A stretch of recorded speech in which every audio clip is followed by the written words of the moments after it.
Clasificación fisiopatológica se basa en un criterio clínico del dolor y la organización neuroanatómica del sistema sensitivo en la evolución embriológica. Dolor somático. A nivel somático superficial y profundo, puede producirse dolor experimental o clínico mediante traumatismos que estimulan mecanorreceptores. Entre ellos se cuentan el pinchazo, el corte, el golpe, el pinzamiento, la torsión de una articulación más allá del radio de movilidad normal. La estimulación con temperaturas muy altas, mayores a 45 grados, o muy bajas, por debajo de los 5 grados, despierta dolor por activación de termonociceptores. El tercer tipo son los nociceptores polimodales que responden a estímulos mecánicos, térmicos y químicos. Recientemente se ha reconocido en diversos órganos un tipo de receptor que no responden a estímulos mecánicos fisiológicos ni suprafisiológicos, pero sí a estímulos químicos. Se trata de los receptores silenciosos o dormidos que tienen gran importancia para la comprensión del dolor en la inflamación.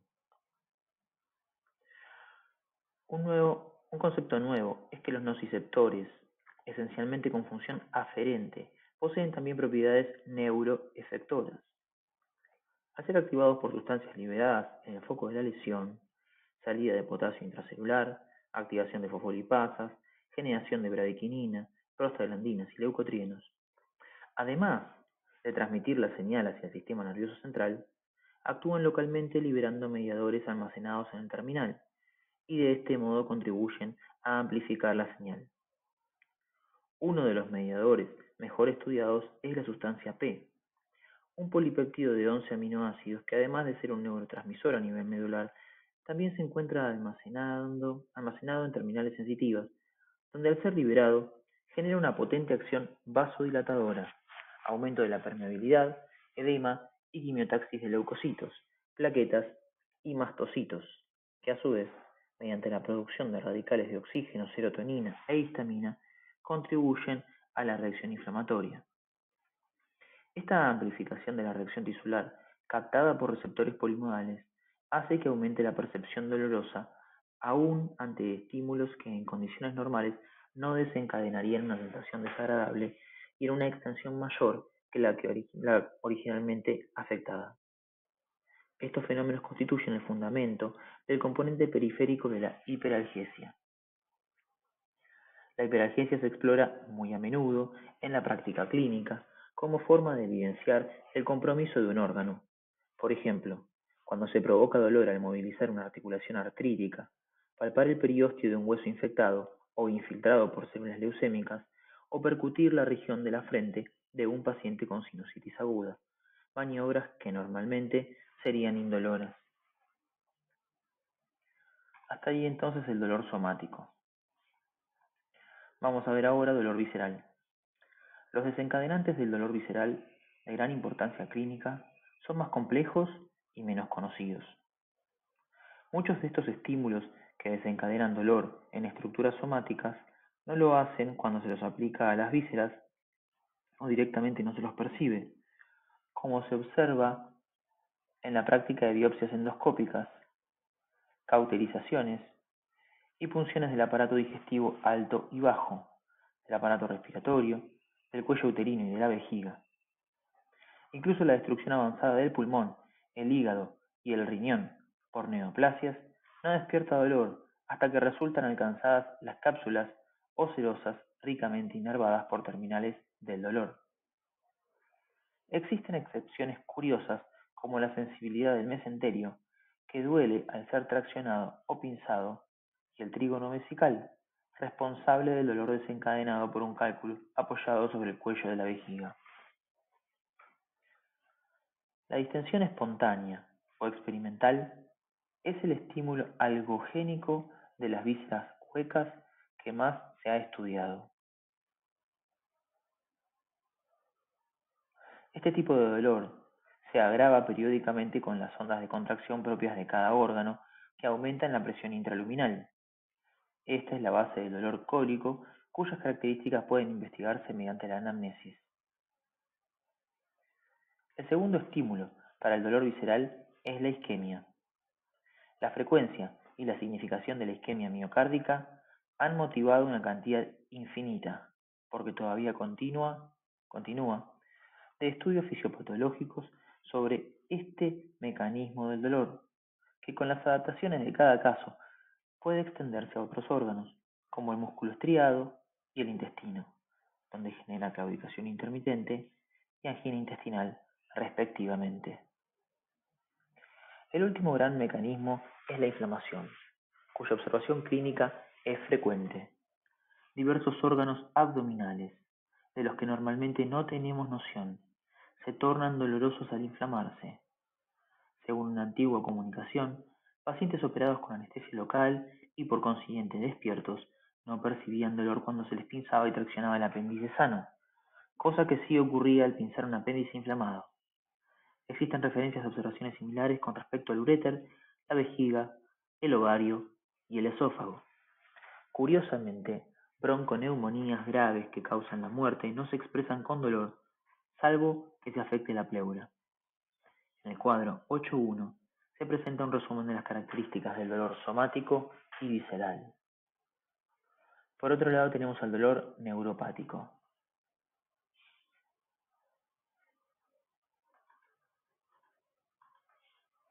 Habitualmente, el dolor es la consecuencia de la lesión tisular. En el lugar donde actúa la noxa se activan los nociceptores y se ponen en marcha los procesos que tienden a la curación. En estas condiciones, en forma espontánea o por el tratamiento, el dolor va disminuyendo hasta desaparecer. En algunos casos los sucesos son distintos. Agresiones de etiologías diversas, más o menos importantes, a veces sutiles o inaparentes, e incluso después de haber cesado su acción y curado la lesión inicial, desencadenan un dolor de intensidad variable, cuya evolución suele ser crónica a lo largo de meses, años o incluso décadas, con gran repercusión psicológica. Este es el llamado dolor neuropático. Ese dolor reúne una serie de características que ayudan a su diagnóstico. En algunos pacientes es permanente y en otros intermitente, en episodios de variada intensidad y duración. El dolor de base puede sufrir refuerzos paroxísticos como llamaradas muy frecuentes en las lesiones talámicas. En algunos casos puede establecerse la causa desencadenante del dolor, que se percibe como originado en la piel, músculos y huesos. El dolor de la piel puede describirse como urente, cortante, punzante y transfixiante. C.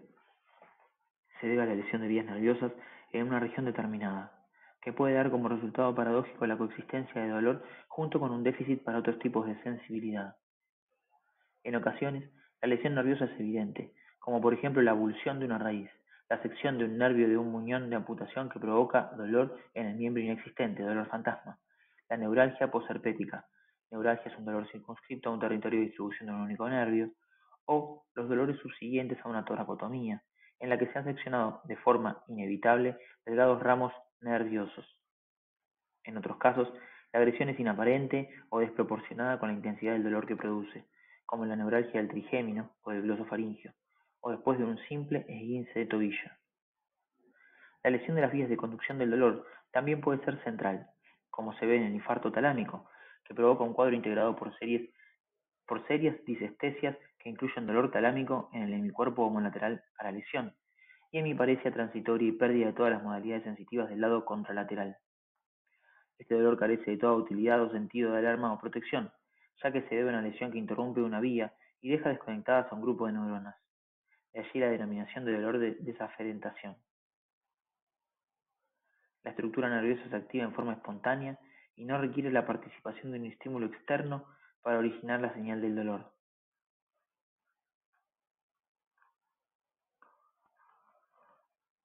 G.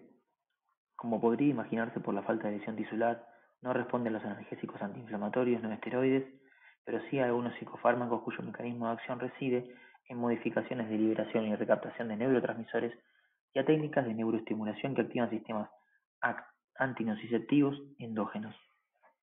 H. Tiene una topografía regional, que no siempre respeta, ¿sí?, la distribución anatómica conocida como propia de un nervio plexo ni raíz.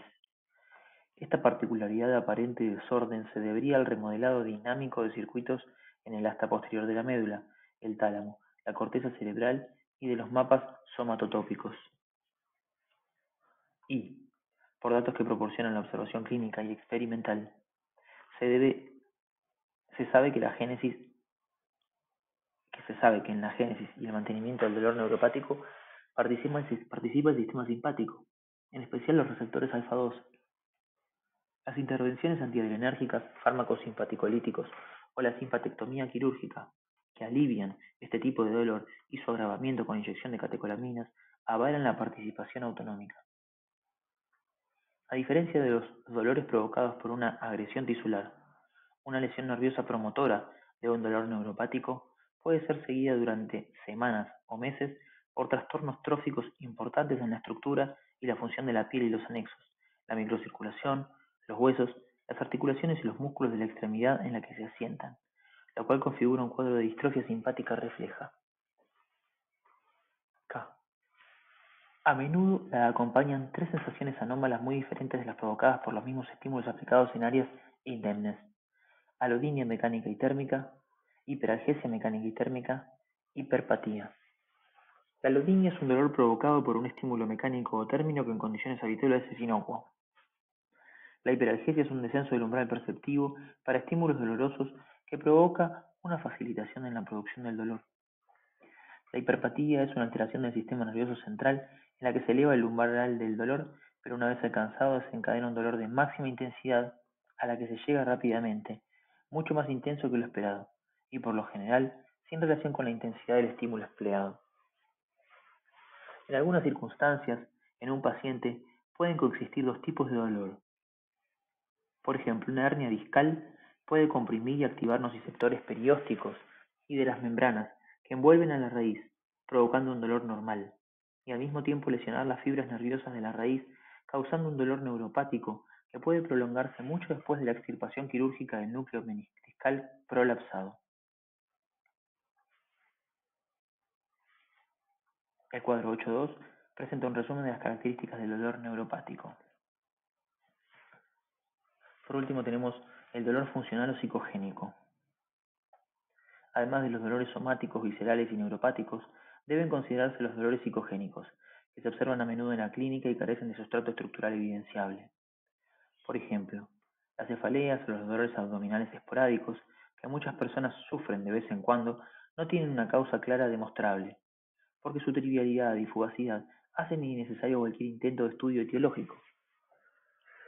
Otras veces el problema tiene mayor envergadura, porque persisten por lapsos mayores, afectan el bienestar de los pacientes, requieren medicaciones, y a pesar del estudio cuidadoso e incluso con técnicas especiales, tampoco se les puede encontrar una explicación satisfactoria.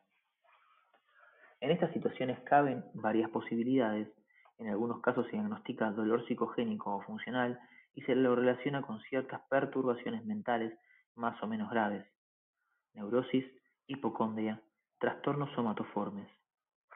Existen cuadros dolorosos, como el síndrome de intestino irritable, en los que no se descubren alteraciones estructurales y que pueden explicarse por un descenso del umbral perceptivo ante estímulos fisiológicos.